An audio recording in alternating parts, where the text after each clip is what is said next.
Hello, hello, tutaj Monia Music i zapraszam na pogadanki z Monią. Na początek powiem wam szczerze, że tak mi się nie chciało nagrać tego odcinka, że sobie nie zdajecie sprawy. W sensie jest poniedziałek, 5 stycznia i ja to nagrywam ze świadomością, że 7 stycznia to wlatuje na YouTube'a i Spotify'a. I się zastanawiam, co się dzieje. Przerwa świąteczna mnie trochę rozleniwiła, nie ukrywam. No bo, wiecie, podcast był regularnie, ale ja odcinki zarówno 12, jak i 13, czyli na 24 i 31 grudnia nagrałam przed świętami, zanim jeszcze wyjechałam z Krakowa, więc miałam, wiecie, na zapas. Tymczasem ja teraz siedzę i mówię wam wprost, że mi się nie chce. Ale nie, no. Ja sobie porobię różne rzeczy, wiecie, też na zapas teraz. Miałam przerwę i bardzo dobrze, bo też dużo odpoczęłam. W ogóle naprawdę dużo odpoczęłam od wszystkiego. Wiecie, od Krakowa tak naprawdę, od pracy, od studiów, od wszystkiego odpoczęłam. Serio. No ale dobra, wracam z nową energią, pomimo tego, że mi się nie chce. To wracam z nową energią totalnie i wdrażam się powoli w ten tryb życia i bardzo się cieszę, że też moje życie jest takie, że nie dopada mnie jakaś rutyna, że okej, jakby praca jest, studia są, ale jednak każdy dzień jest inny i mega doceniam to, że właśnie moje życie nie jest takie fest rutynowe i że też troszeczkę umiem w tą spontaniczność. Może nie zawsze, bo jednak jestem osobą, która planuje z tygodnia na tydzień wszystko, ale trochę w spontaniczność umiem. Także nudzić się na pewno nie będę, zwłaszcza, że jestem w Krakowie. I właśnie to miasto jest tematem dzisiejszego odcinka. Opowiem wam opowieść o Krakowie. A dokładniej moją opowieść o Krakowie. Bo pomimo tego, że wcześniej powiedziałam, że odpoczęłam od Krakowa, to nie ukrywam, że jest to naprawdę cudowne miasto i naprawdę uwielbiam w nim być. Po prostu podczas świąt poczułam taki, wiecie, powiew świeżości, że nie siedzę cały czas w tym samym miejscu i to było super. Ale naprawdę Kraków to jest takie miasto, do którego absolutnie zawsze chcę wracać. Także zacznijmy od początku. Jak to się stało, że w ogóle przeprowadziłam się do Krakowa? Większość z was, znając mnie chociaż trochę, pomyślałaby sobie, no studia no. A ja wam powiem, że no tak, no studia no, tylko że ja przez bardzo długi czas planowałam studiować w Łodzi. No, nie wiem, czy kiedykolwiek o tym mówiłam, że bardzo długo chciałam studiować w Łodzi, bo jednak Łódź jest blisko Tomaszowa. Wtedy też Łódź była częścią mojego życia, ponieważ ja do Łodzi jeździłam na zajęcia taneczne i jeździłam też do Akademii Muzycznej w Łodzi, gdzie był jeden profesor i dalej naprawdę pamiętam go i dalej go bardzo cenię. On uczył fortepianu i ja wykupiłam u niego kursy i jeździłam na te lekcje z nim. I nie żeby coś, my nie byłyśmy z mamą jakieś fest bogate, bo nie powiedziałabym nigdy w życiu, że byłyśmy bogate, że mogłam sobie pozwolić na takie lekcje. Absolutnie nie. Po prostu któregoś roku dostałam stypendium. Nie pamiętam, kiedy to dokładnie było, ale to było stypendium na stricte cele muzyczne. I tego było 6 000. I to była dla mnie duża kwota, w sumie dalej jest. Ale wiecie, ja to dobrze wykorzystałam, więc między innymi te 6 000 poszło na kursy. Kupiłam sobie za to jeszcze nowe pianino elektryczne, ale nowe, Yamaha, bardzo dobre, to co mam w Tomaszowie. Kupiłam sobie gitarę, która leży na mojej szafie i się na pewno za nią wezmę. Jak będę miała więcej czasu i energii na to. Nie no, chciałabym się nauczyć. Ostatnio nawet na Sylwestrze byłam i była gitarka, ktoś miał gitarkę i ja sobie wzięłam i pamiętałam, jak zagrać moją piosenkę Sacrifice. To znaczy nie całą, tylko pewien przebieg akordowy i trochę zagrałam, więc to nie jest tak, że nic nie umiem, okej? Dobra, ale wracając do tematu. Ja bardzo długo chciałam studiować w Łodzi, no bo właśnie to było częścią mojego życia i też na Akademii Muzycznej właśnie znałam tego profesora, a byłam przekonana, że pójdę na Akademię Muzyczną. Niedługo przed maturą już się zdecydowałam, że Akademia Muzyczna i nic innego. Tak, wylądowałam na pracy socjalnej. Ale wiecie co? Nie żałuję totalnie, ale do tego zaraz przejdę. I wiecie, ta Łódź mi tak chodziła po głowie i chodziła po głowie, więc się zarekrutowałam właśnie do Łódzkiej Akademii Muzycznej. I wiecie, miałam totalnie wywalony na wynik matur, miałam takie byle zdać, przecież tam i tak są egzaminy wstępne, luz, przygotuję się do nich. Tylko że właśnie jakoś niedługo przed maturą zaczęłam się nastawiać na Kraków. I w sumie nawet nie wiem, co mnie do tego skłoniło, szczerze naprawdę nie pamiętam. A muszę wam powiedzieć, że wcześniej bardzo nie chciałam przyjeżdżać tu na studia, dlatego że między innymi przyjeżdżaliśmy do Krakowa z moim byłym. I chciałam odciąć etap historii z moim byłym, z mojego życia, więc nie chciałam studiować w Krakowie i nie mam pojęcia, co mnie skłoniło do studiowania w Krakowie, bo nie myśl o nim. No ale że mi się myśl o Krakowie pojawiła, to zarekrutowałam też na Krakowską Akademię Muzyczną. Zanim zaczęłam studia, to byłam tu raz na przykład na stand-upie i jakoś jak przechodziłam przez to miasto, to czułam taką ekscytację. I wiecie, na przykład czasem jak przechodzę sobie w miejsca, w których byłam z moim byłym, to mam takie, w sumie byliśmy tu razem. Fajnie było, ale czas iść dalej. I to jest, szczerze, ja jestem dumna z tego, że jestem na tym etapie w ogóle terapii i wszystkiego, że ja jestem w stanie oddzielić tęsknotę za wspomnieniami od tęsknoty za człowiekiem. To jest tak cudowne, że wiecie, że ja po prostu dobrze wspominam dobre chwile z tego związku. Ale to jest przeszłość. I to jest tak cudowne, naprawdę. I nawet między innymi o tym odcinaniu się opowiadałam dzisiaj swojej psychiatrce, bo miałam dzisiaj wizytę, dosłownie w dzień nagrywania tego podcastu. I ona też była ze mnie dumna. I dalej jestem szczęśliwa z tego powodu, naprawdę, bo ta wizyta była naprawdę mega, mega dobra. Coś czuję, że dzisiaj będę bardzo skakała po tematach i bardzo po prostu do Was gadała o wszystkim i o niczym, ale okej, jakby będziemy się obracać w temacie Krakowa, tak.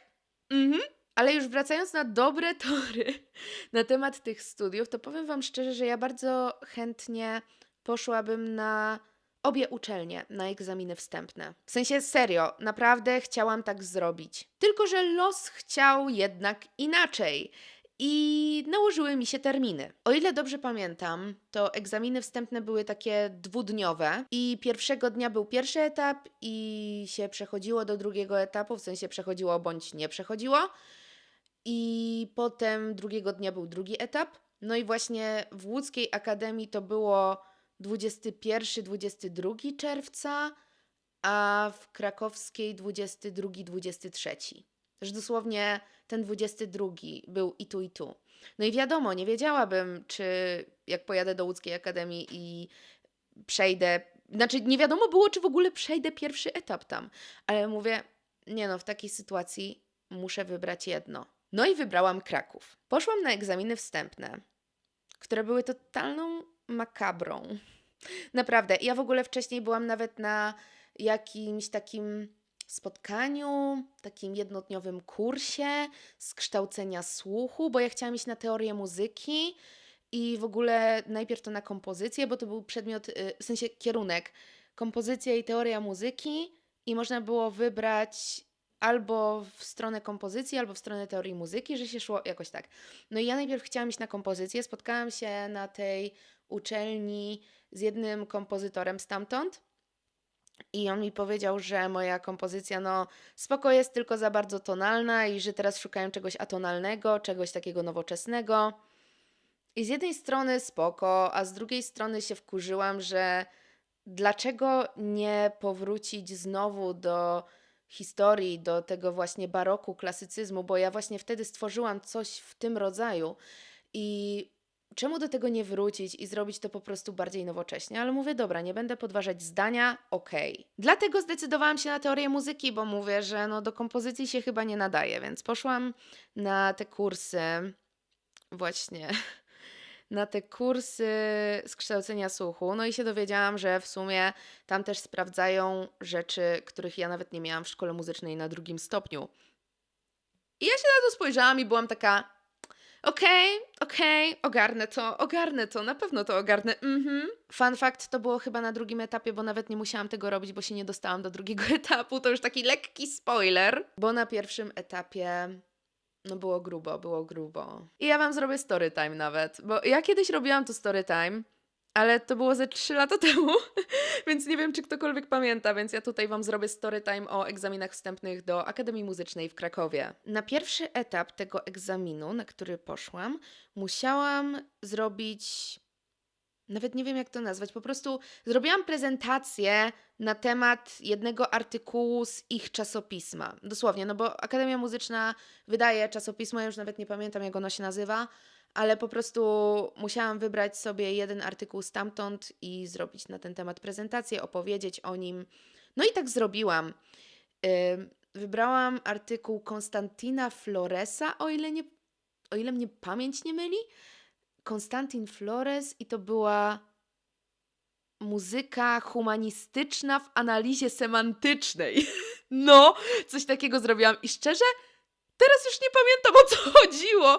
I fun fact jeszcze był taki, że ten artykuł był po angielsku i ja go tłumaczyłam. Ja go tłumaczyłam i mi to tłumaczenie wyszło, no nie wiem, 11 stron, ale ja go tłumaczyłam słowo po słowie. W sensie, wiadomo, nie słowo w słowo, bo tak się nie robi w angielskim. W sensie, z angielskiego na polski. Chodzi o to, że po prostu każde jedno zdanie przetłumaczyłam. I po prostu zapisałam sobie wersję tego artykułu po polsku. Zrobiłam prezentację na ten temat. I no i poszłam z tą prezentacją właśnie na ten egzamin wstępny. No i zaczęłam o niej gadać. I oni w ogóle już pod koniec prezentacji powiedzieli, że no dobrze, dobrze, niech pani pokaże, co tam pani ma na tych ostatnich slajdach już szybciutko. Więc ja już wtedy czułam, że oni mnie nie chcą. Trudno się mówi, ale to, jakie dostałam pytania od nich, to jest hit. To jest hit. Ja już nawet nie pamiętam wszystkiego. W sensie oni na pewno mnie spytali o to, jakie książki o historii muzyki czytam, czy po prostu w co się wgłębiam.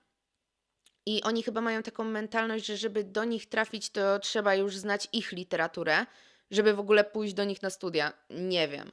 Ale pokazałam jakąś książkę z historii muzyki, którą miałam ze sobą.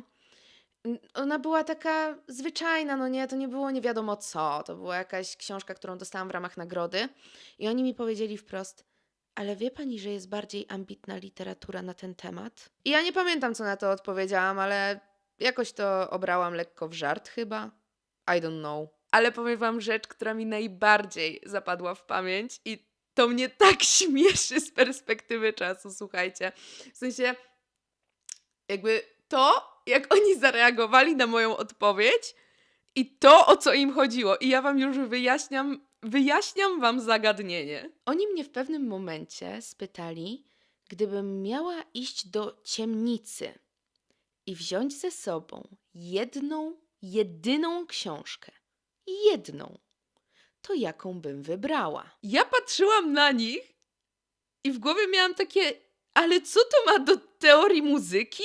I powiedziałam pierwszą rzecz, która mi przyszła do głowy, czyli książkę, którą niedługo wcześniej czytałam, czyli Rozmowy z psychopatami. Czajcie to? Powiedziałam im prosto w oczy, że wzięłabym Rozmowy z psychopatami do ciemnicy.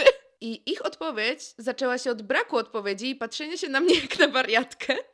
A potem ktoś z komisji dodał, aha, Penderecki wziąłby Biblię, a pani by wzięła Rozmowy z psychopatami. A ja powiedziałam, tak, ta książka mi się podoba, ja bardzo lubię psychologiczne książki. Dla kontekstu, o co chodzi z Pendereckim? Penderecki to jest patron Akademii Muzycznej w Krakowie. Jest to kompozytor nowoczesny, który niestety zmarł właśnie całkiem niedawno. Ja nie pamiętam kiedy dokładnie, w sensie w którym roku, ale to jest kwestia 5 lat, 6, coś koło tego. Także tu o to chodziło. Tu chodziło o to, czy wiem, co wziąłby Penderecki do ciemnicy. Bo przecież każdy student Akademii Muzycznej musi być jak Penderecki, prawda? I to mi się bardzo łączy z tym, że szukali atonalnych brzmień, takich jak tworzył Penderecki. I nie mówię, ja Pendereckiego bardzo, bardzo, bardzo mocno cenię, naprawdę bardzo mocno cenię. I uważam, że był naprawdę świetnym kompozytorem, ale to nie znaczy, że każdy student teorii muzyki czy kompozycji, czy jakiegokolwiek kierunku Akademii Muzycznej musi być taki jak on i myśleć jak on. No ale podsumowując, nie byli zadowoleni z moich odpowiedzi. Nie przyjęli mnie na drugi etap rekrutacji. Trudno się mówi. Szczerze mówiąc, jak ja zobaczyłam wiadomość od nich, w sensie maila, że nie dostałam się, to nawet nie byłam smutna. Przez ani jedną chwilę nie byłam smutna. Ja czułam ulgę. Czułam ulgę, że nie muszę być w takiej zawiesistej atmosferze. Nie wiem, czy wiecie, o czym mówię, ale są takie miejsca, w których dosłownie czuje się, jak ta aura, ta energia jest taka ciężka. Jakby coś was ściskało, coś was przygniatało. I to było właśnie to. Ja w tym miejscu czułam właśnie taką energię przygniatania. Także cieszyłam się, że się nie dostałam. I totalnie uznałam, że dobra, no to let's go. Szukamy innych rozwiązań. No i się zarekrutowałam na parę kierunków. Jako że nie patrzyłam zbytnio na moje matury i na ich wyniki, chociaż nie miałam złych wyników jakichś, serio, ale no nie patrzyłam na to, jakie piszę matury pod kątem właśnie wyboru studiów, tylko sobie napisałam takie matury, które były dla mnie najbardziej przystępne. No, a na inne studia to już było trochę gorzej właśnie z tym, żeby się jakoś w to wstrzelić.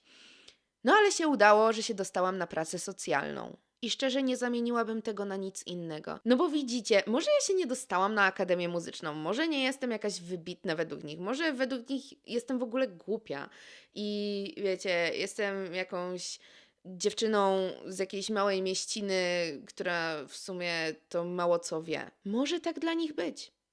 Co mnie to obchodzi? Ja teraz tworzę własną muzę. Dalej rozwijam swoją pasję taneczną. Dosłownie dzisiaj byłam na treningu. Gram na pianinie. Śpiewam.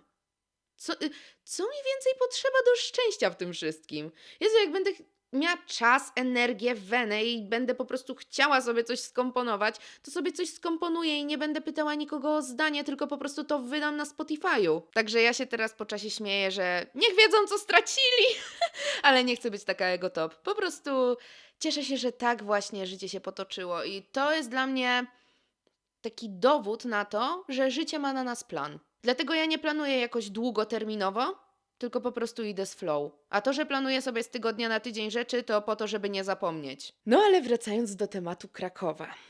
No, jak się pojawiły studia, to trzeba było też znaleźć mieszkanie. I powiem wam, to był hardcore. Ja nie miałam dużych możliwości finansowych, tak jak powiedziałam wcześniej, nie byłyśmy z mamą bogate.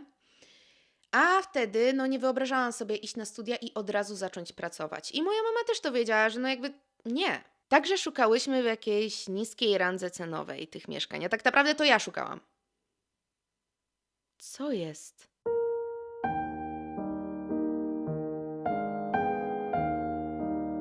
Wybaczcie, musiałam odebrać telefon i at this point nie pamiętam, o czym mówiłam. Nie no, gadałam o tych studiach, gadałam o tej muzyce. A, mieszkanie! Kwestia mieszkania w Krakowie, że to był hardcore, że szukałyśmy z mamą tego niskiego pułapu cenowego. No ma to sens. No i wiecie, znalazłam parę ofert, spoko, wszystko pięknie, ładnie.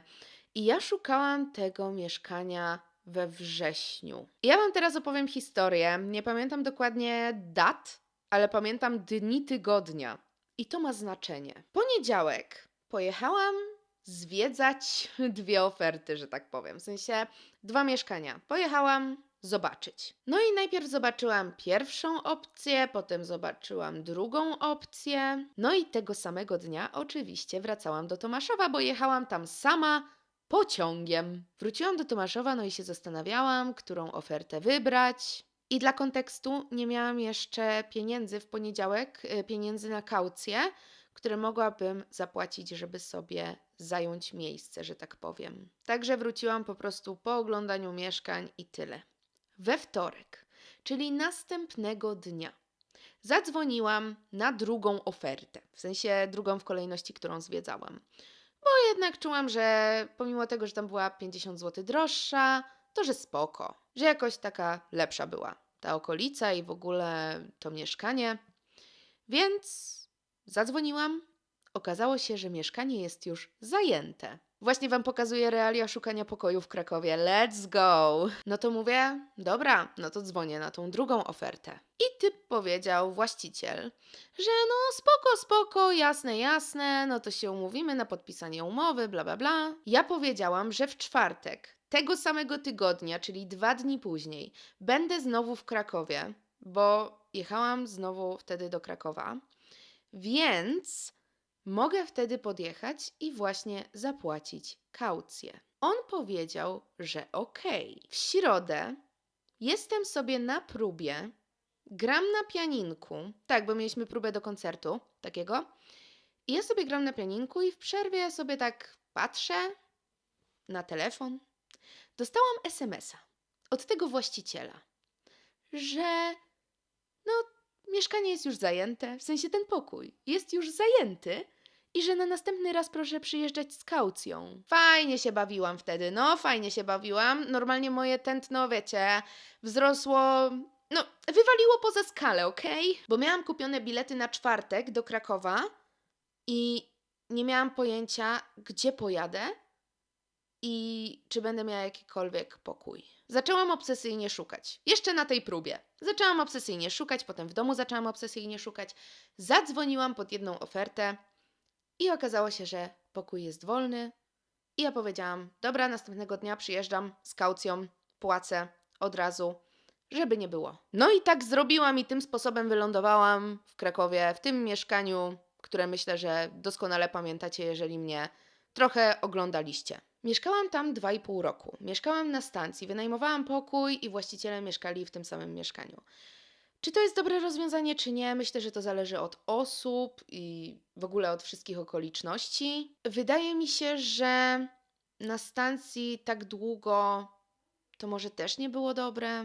Nie wiem, naprawdę. W sensie nie chcę tego rozkminiać. Naprawdę nie chcę tego rozkminiać. I no mieszkałam tam długo i nie wiem, co wam powiedzieć na ten temat. Dobrze mi się tam mieszkało, tak normalnie, w sensie pod kątem na przykład dojazdów, pod kątem mojego pokoju, że wszystko było okej, no nie, że jakby miałam swoją półkę w kuchni, że luz, no nie, jakby, że pod tym kątem naprawdę super i nie narzekam, że w sensie dla mnie warunki były wystarczające i w ogóle i to naprawdę było super. Po prostu są rzeczy, o których chyba nie chcę mówić publicznie w tej kwestii.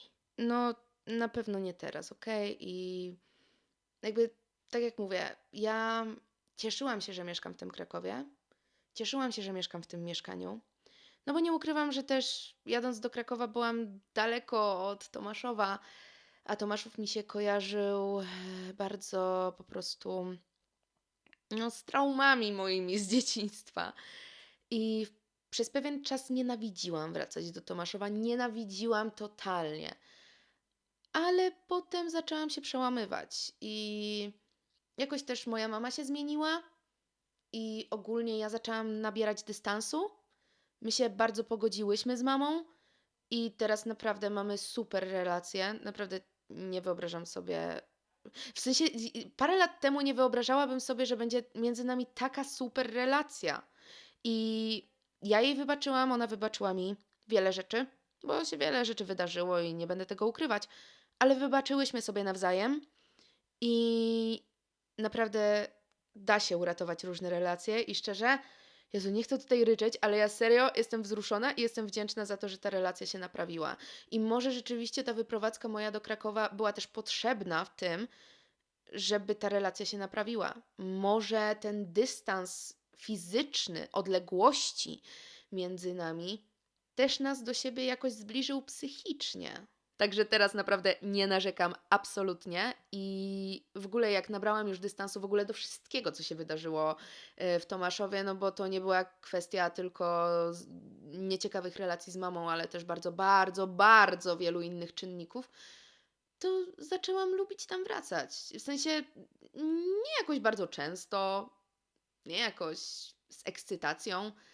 Ja bardziej się cieszę, że mogę się zobaczyć z mamą, a cała otoczka typu miasto, typu wspomnienia, no to są i będą i tyle. No i wiecie, w Krakowie chciałam zacząć nowe życie i poniekąd mi się to udało wtedy, jak mieszkałam właśnie w tym mieszkaniu, ale poniekąd nie do końca miałam szansę zacząć całkowicie nowe życie, bo jednak po prostu powtarzały się pewne schematy, że tak to ujmę, bardzo łagodnie, więc no, dużo się zadziało, okej? Dużo się zadziało. I tak naprawdę dopiero teraz poczułam, że zaczynam tak serio nowe życie.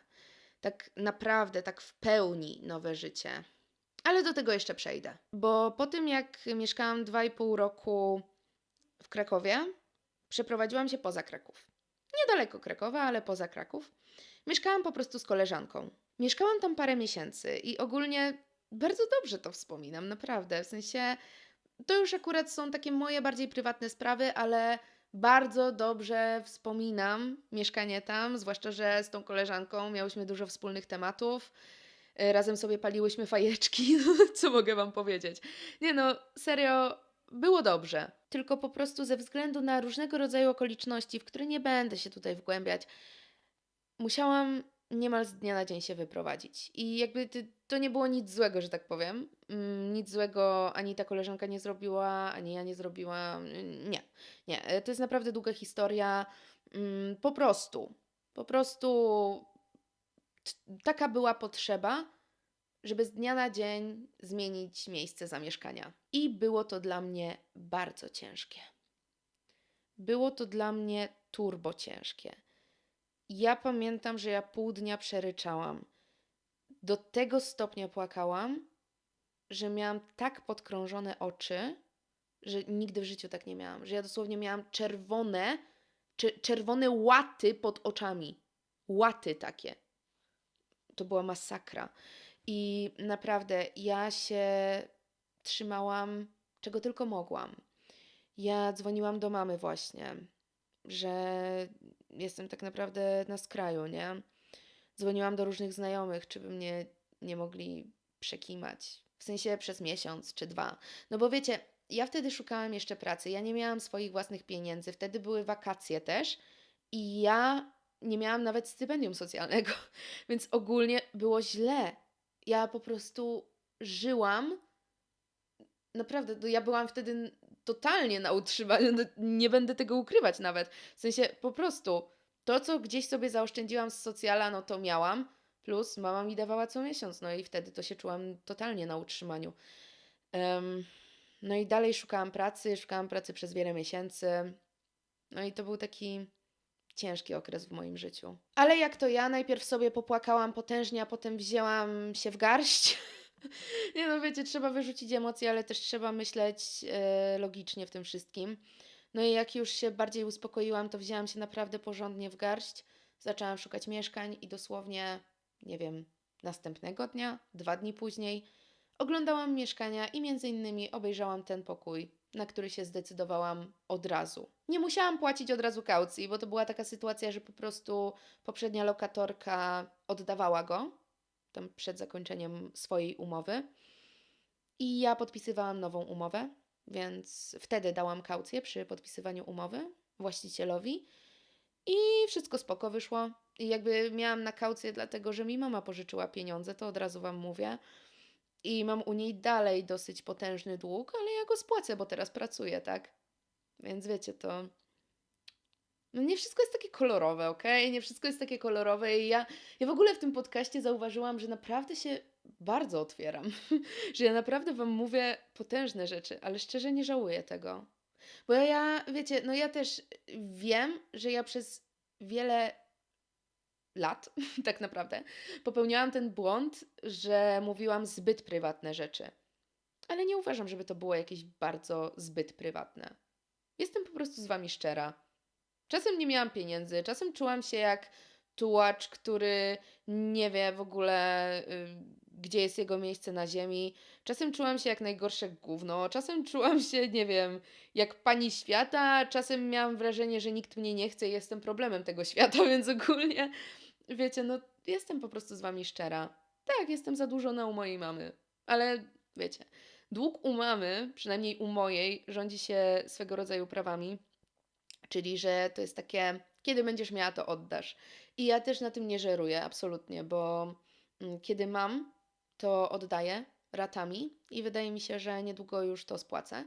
I jeżeli myślicie, że wiecie, dług, jak można mieć dług u rodzica? No można, można. Jakby nie wiem, jak u Was jest w rodzinach, ale u nas jest tak, że moja mama mi pomaga i co miesiąc daje mi pewne pieniądze sama z siebie, ale wszystko ponad to jest pożyczką i ja się na to absolutnie zgadzam, bo ja też uważam, że no nie będę na niej żerować. Po prostu. Zwłaszcza teraz, kiedy zaczęłam już swoją pracę. I powiem Wam teraz hit hitów. Dosłownie w momencie, w którym jechałam ostatni raz, dosłownie z Krakowa już zwiozłam część rzeczy, miałam potem wizytę u psychiatry, a potem jechałam po resztę rzeczy do przeprowadzki. I dosłownie jadąc ostatni raz do tego miejsca, gdzie mieszkałam z koleżanką, właśnie w tym momencie, w podróży, zadzwonił do mnie mój przyszły menadżer. Serio. W sensie nie wiedziałam, kim on jest jeszcze, po prostu zadzwonił do mnie numer i powiedział, że no jesteśmy stąd i przeczytaliśmy CV, no i chcemy zaprosić panią na rozmowę kwalifikacyjną. No to się zgodziłam. I pojechałam następnego dnia na rozmowę kwalifikacyjną, a dzień później dowiedziałam się, że jestem przyjęta. Także los tak chciał. Ja wierzę, że los tak chciał. Słuchajcie, ja myślę, że los chciał mnie zmusić do tego, żebym wróciła do Krakowa, żeby zacząć tu w końcu robotę. Ja nie wierzę w zbiegi okoliczności. Naprawdę nie wierzę. Więc to jest kolejny dowód na to, że życie ma na nas plan. I widzicie, pokonałam wszystkie problemy. To jest to, o czym mówiłam w poprzednim odcinku. Nieważne jak jest źle, ja wierzę, że jesteśmy tak bardzo silnymi ludźmi, że naprawdę jesteśmy w stanie pokonać bardzo, bardzo wiele. I dosłownie, ja stałam przed perspektywą wylądowania pod mostem, a teraz mieszkam w tym mieszkaniu w Krakowie i jest mi tak dobrze. Serio, uwielbiam Kraków. Kraków ma w sobie coś takiego naprawdę nietypowego, coś takiego naprawdę w sobie, taki klimat. Bo widzicie, ja wiem, że jest na przykład beef. Warszawa kontra Kraków. I ja na przykład uważam, że Warszawa jest spoko, ale na 2 czy 3 dni, a mieszkać tam bym nie potrafiła. Według mnie Warszawa jest taka dosyć monotonna. W sensie, ja wiem, że na przykład jest też Stare Miasto, które jest swego rodzaju, no zabytkowe, wiadomo. I są też nowoczesne części, ale jednak nie ma tego czegoś w powietrzu, przynajmniej dla mnie. Nie ma czegoś takiego, co by nadawało rzeczywiście ten klimat różnorodności temu miastu. Bo wydaje mi się, że po prostu Warszawa to jest taki zbitek najnowocześniejszych budynków ever, bo to stolica i trzeba się pochwalić, a gdzieś w środku jest to Stare Miasto. Kraków to jest zupełnie inna bajka. Kraków to jest miejsce, które w centrum ma cudowne Stare Miasto, sukiennice, Kościół Mariacki, które ma przepiękne kamienice, które się ciągną aż na Kazimierz, ale jak pojedziecie sobie na obrzeża miasta, bo ja wcześniej mieszkałam na obrzeżach, tak naprawdę obrzeżach miasta, że dosłownie ja wychodząc do parku widziałam już, co jest za Krakowem, na takich obrzeżach mieszkałam, to mogę Wam powiedzieć, że tam jest totalnie vibe małej mieściny. Serio, słuchajcie, te budynki może są zaniedbane, ale wiecie, na przykład są targi warzywne. Dosłownie targi warzywne na przykład na obrzeżach Krakowa, takie wielkie miasto. I wtedy ja się czułam dosłownie jak w Tomaszowie trochę, tam gdzie mieszkałam. W sensie wiedziałam, że to nie jest Tomaszów, ale ja się czułam tak, jakby to była mniejsza miejscowość. Widziałam, że ulice są szersze, widziałam, że ronda są większe, widziałam, że jeżdżą tramwaje, ale klimat był takiej nawet wioski trochę. I szczerze bardzo to lubiłam. W sensie właśnie lubię tą różnorodność i tutaj naprawdę czuć ten klimat, że na obrzeżach jest inny, w centrum jest inny. Każda dzielnica tak naprawdę rządzi się swoimi prawami i jednak łącząc te dzielnice powstaje piękne, jednolite miasto. I może to brzmi dziwnie, że mówię, a tu różnorodne, tu jednolite. Chodzi o to, że ono jest takie zjednoczone ze sobą. Pomimo tej różnorodności, ono jest ze sobą zjednoczone i jest jedną całością. Ale mimo tego nie traci tych właśnie takich smaczków danych dzielnic i to jest przepiękne. Kraków ma to w sobie, że ma piękne bulwary nad Wisłą z widokiem na Wawel. Ojejku, to jest piękne miejsce. Kraków ma to do siebie, że ile bym tu nie mieszkała, to i tak nie znam wszystkich zakamarków. I pewnie jeszcze przez wiele lat nie poznam wszystkich zakamarków. W ogóle nie wiadomo, co się w moim życiu wydarzy, ale lubię ten Kraków i na razie chciałabym w nim zostać. I naprawdę to jest tak przepiękne miasto. Tyle, ile ja rzeczy już tutaj poznałam i to, jak bardzo swój światopogląd zmieniłam, jak bardzo zmieniłam w ogóle spojrzenie na świat. Ja Wam powiem, że mnie zawsze ciągnęło do dużych miast. Zawsze. Więc ten Kraków jest dla mnie naprawdę taki, że no ma coś w sobie dla mnie też, no. I wiecie, w Krakowie mam swoją pracę. Pomimo tego, że często wyjeżdżam, ale mam tutaj siedzibę swojej pracy. Mam studia. Mam ten pokój, w którym czuję się naprawdę komfortowo i w którym sobie mieszkam bez żadnych problemów tak naprawdę. No może czasem się pojawiają problemy typu coś się w kranie zepsuje, ale to się ogarnia, nie? Jakby w sensie właściciel dostaje informacje, wysyła ludzi, oni to robią. Jest git. No, dosłownie mieliśmy taką sytuację niedawno, że tam coś przeciekało w kranie, w sensie z tego kolanka się lało do miski. Tak to by się lało na podłogę. Takie tam śmieszne sytuacje. No, albo jakaś tam awaria, nie było ciepłej wody, takie tam. No, różne rzeczy się działy, ale da się, da się. Już teraz jest ciepła woda i kran działa. Ja w swoim życiu zawsze marzyłam tylko o spokoju. No i o zdrowiu, głównie psychicznym, fizycznym też, ale o spokoju. Ja teraz go mam. Ja czuję chillerę. W sensie, wiadomo, pojawiają się stresujące sytuacje w życiu, nawet bardzo. Serio. No są takie trudniejsze okresy życia, że się pojawiają takie rzeczy. No ale ogólnie mam chillerę. Serio, nie, Kraków? Czuję, że Kraków, przynajmniej na ten moment, to jest moje miejsce. To jest moje miejsce. Właśnie po tej całej historii, kiedy nie wiedziałam, gdzie jest moje miejsce. Kompletnie. Nie wiedziałam, czy w ogóle gdziekolwiek należę. Tak serio. To teraz wiem, że to, gdzie jestem, to jest moje miejsce. I życzę Wam tego, abyście Wy też odnaleźli swoje miejsce. Trzymajcie się. Love you so much.